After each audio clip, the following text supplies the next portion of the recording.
Young adults have been taking to the streets in different parts of the world in recent times against corruption, inequality and a lack of economic opportunity driven by social media campaigns. With more on Press Perspective today.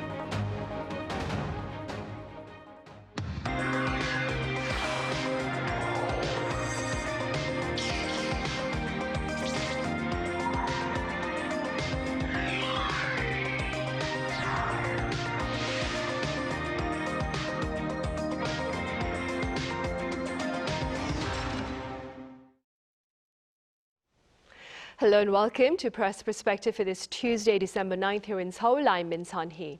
South Korea witnessed its fair share of public protests led by the Gen Z here amid concerns over democratic backsliding following the former administration's declaration of martial law on December 3rd last year. That being said, today we take a look at the reasons and repercussions of the rallies by the world's youth in recent times. For more on this, our freelance reporter David Lee here in the studio. David, welcome back. Hi, Sunny. I also have Camille Ruiz with French radio news network RFI here in the studio. Camille, it's great to have you back. A pleasure, Sunny.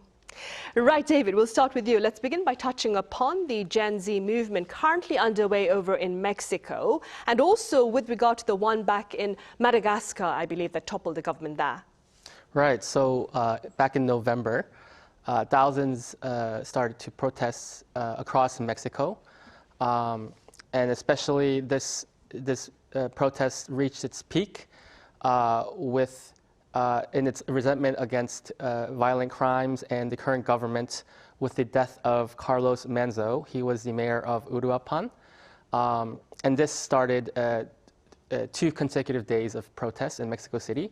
And he was known as a folk hero for standing up against organized crime.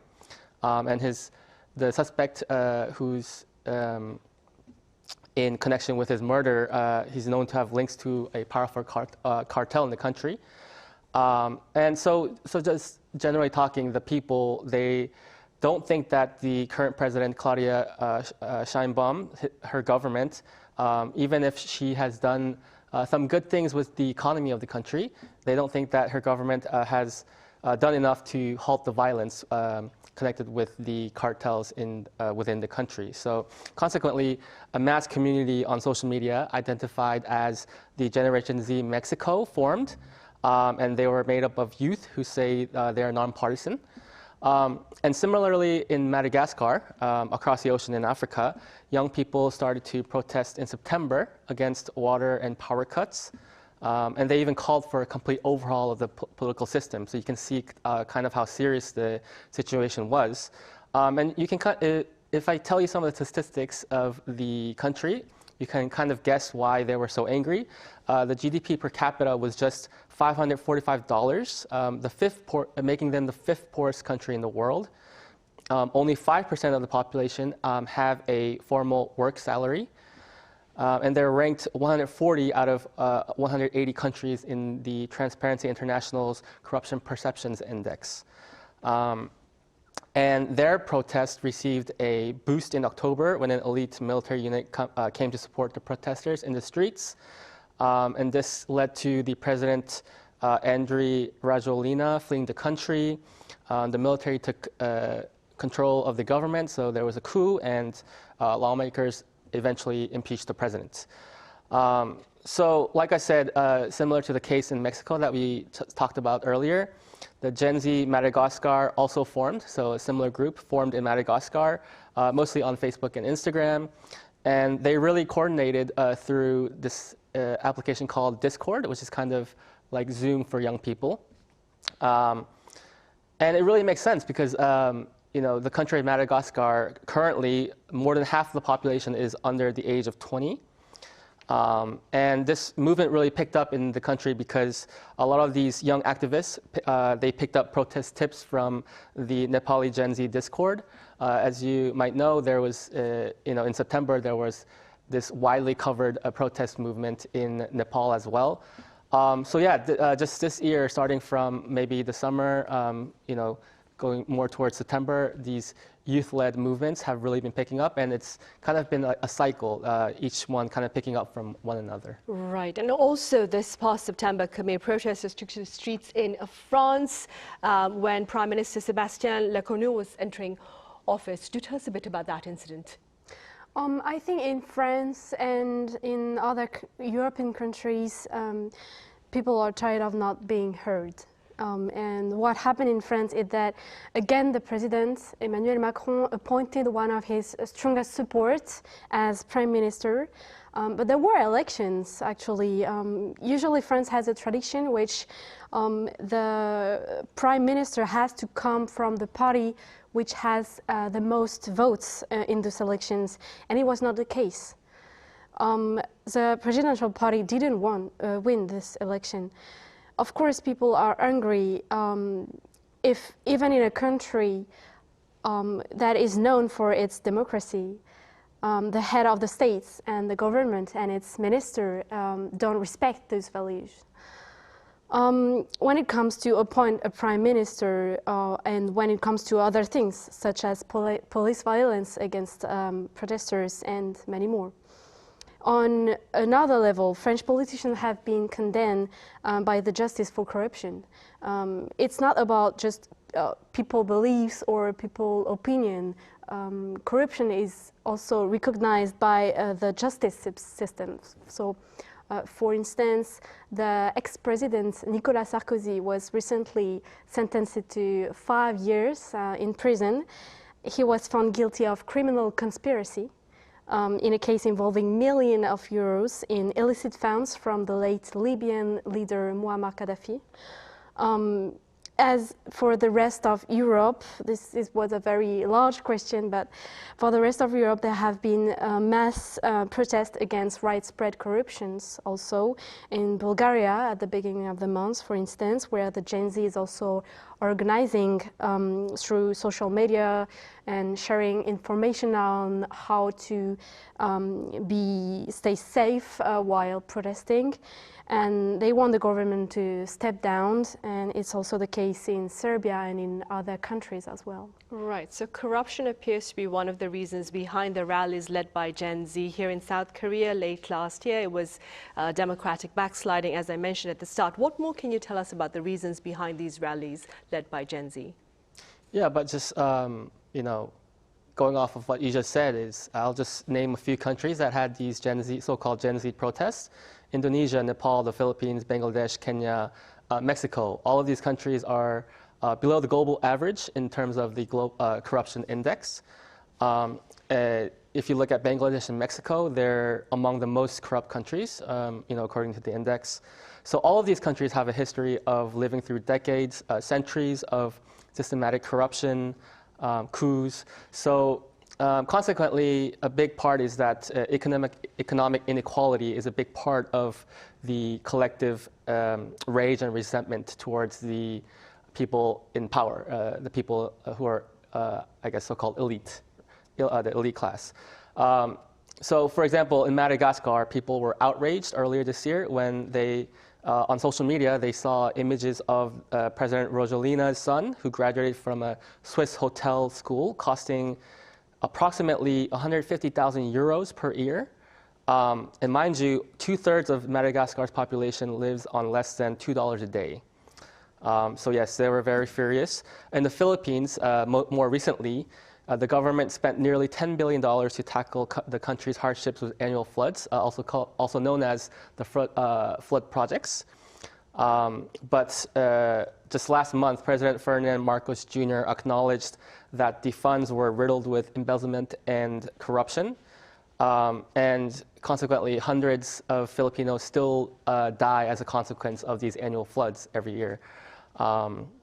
So I think all in all, really, it's just people, the public, their voice of rejecting traditional hierarchies. So unlike traditional uprising led by political parties, unions, or individual figures, social media has really been the engine of mobilizing the masses, this collective outrage towards the hierarchy. And it's not really about seizing power as well, I think. It's really about demanding a livable future, as Camille just mentioned earlier. They want accountability and they want freedom. So even in war-torn areas, there were some that I saw during from Palestinians who were facing very dire situations, but there were still, I guess you could call them kind of influencers because they had amassed thousands or millions of followers. But yeah, even in these war-torn regions, activism still lives on through Instagram, TikTok, social media. And as the Gen Z Madagascar, the youth movement in Madagascar, learned from Nepal's case, these young minds, they inspire each other, they grab onto ideas from each other, inspiration from each other, and I think these common ideals just really thrive in this digital space today. Right, right indeed. And corruption in itself, of course, as David mentioned, and you did as well, Camille, earlier, has been driving these campaigns by the Gen Z. This being said, let's touch upon the Corruption Perceptions Index that David mentioned earlier. The most recent findings are the findings for the year 2024, and they show the global graft remains quite high. Let's start off by walking through the findings for 2024. Yeah, so this report is published every year by Transparency International, which is a global coalition against corruption. And you may wonder how we can measure the corruption of a country. Well, based on experts' views and on the level of corruption in the public sector.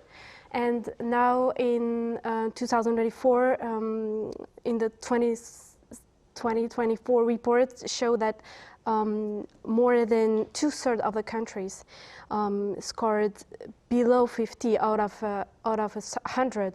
And on the top of the list, we have Denmark with a score of 90.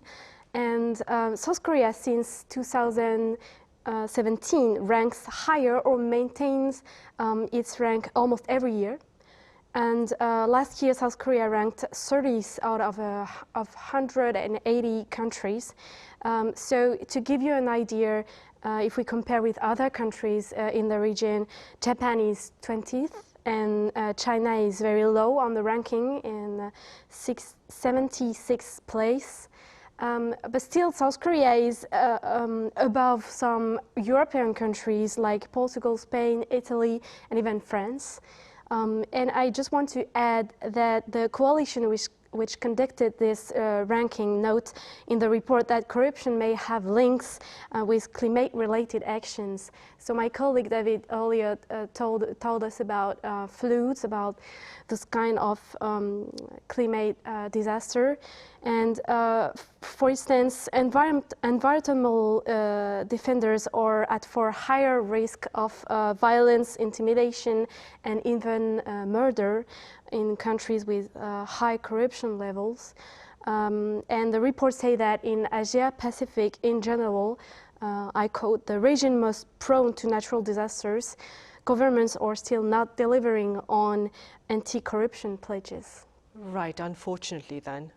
David, meanwhile, what has been the response to South Korea's ranking? As Camille just said, we ranked 30th out of 180 countries in terms of corruption perception last year. Right, so when this fact was published, the Anti-Corruption and Civil Rights Commission, they released a statement. And in that statement, they emphasized that they would focus on strengthening laws and principles while spreading a culture of integrity. But I really think if you look back in the recent history of South Korea, I think the government needed to make some checks in its system to prevent further abuse of power. For example, the anti-graft law, which was implemented in 2016, this was in place to prevent cases of bribery, and not just for politicians, but it actually extends to even private school teachers and even journalists, such as myself and Camille. So, and these place strict limits on gifts, meals, monetary and non-monetary exchanges to prevent undue influence. And then there's also the Conflict of Interest Prevention Act, which is in enactment in its third year. So the commission, if I continue on its statement, it also emphasized to focus on investigating hiring practices and institutions. And yeah, we've had previous cases where children of politicians or other famous individuals, they received preferential treatment at universities or organizations. And yeah, so the commission also highlighted that part, but they also wanted to encourage the establishment of anti-corruption liberal arts courses at universities, because I think the perception of the Korean public is that corruption is existent in society and in sectors of our government. So yeah, I think the reason for this is so that the commission really tries to educate the youth that there are cases of this and that we need to go in a different direction. So, and I think it's quite relevant considering that the South Korean government went through its own setbacks, national setbacks in the past decade, especially as we all know, the most recent run-in a year ago with the declaration of martial law. Right, and speaking about that, Camille, this particular study for the Corruption Perceptions Index for 2024 was conducted before the December 3rd martial law of last year. And that being said, what have been some of the changes on the social front since then? Yeah, first, you're right, Sunhee, the survey was conducted before, and it's very important to mention that information. So after the 3rd of December in South Korea, we've seen massive protests led by South Korean youth. And I want to clarify here, led by South Korean young women most of the time. So this report shows a link between the government regime and the level of corruption. Strong democracies significantly outperform other regimes as authoritarian regime in combating corruption. That's what said the report. And a lot of experts saw in Yoon Suk-yeol attempts to impose martial law a blow to democracy. He was impeached because what he did was not conform to the constitution, according to the judges. And he was recently indicted on charges of giving false testimony to the justice, and perjury is also considered as a form of corruption because it undermines justice. Not to mention, he was a self-proclaimed anti-corruption prosecutor. But the South Korean population is seen outside and inside the country as people who fight for their rights and are praised for this in international media. So I believe we have to wait until the release of the 2025 report to know more about South Korea's rank in 2025. And after this extremely serious political crisis last year and the social movements that results from this. Right, and while we wait for the findings for this year, then, David, quite a number of pundits say that the economic repercussions of government corruptions can also be quite extensive. Do tell us more. Yeah, I think first of all, I think there's a high chance of distorting the market mechanisms, the natural flow of, I guess, how the market operates by favoring select few firms or organizations. But there are also some empirical evidence, I think, and just some examples that I wanted to point out. A study by Mo Pak Hung of Hong Kong Baptist University. His study says that a 1% increase in the level of corruption reduces the rate of economic growth by 0.72%. And the study really just goes on about how there's a negative impact, that corruption has a negative impact on the stability of a political system, which generates uncertainty for businesses. And I think South Korea, we clearly saw this after the declaration of martial law last year. So nearly half of the businesses in South Korea at that time, so after December 3rd, excuse me, they reported damages, in concerns to the operation of their restaurants.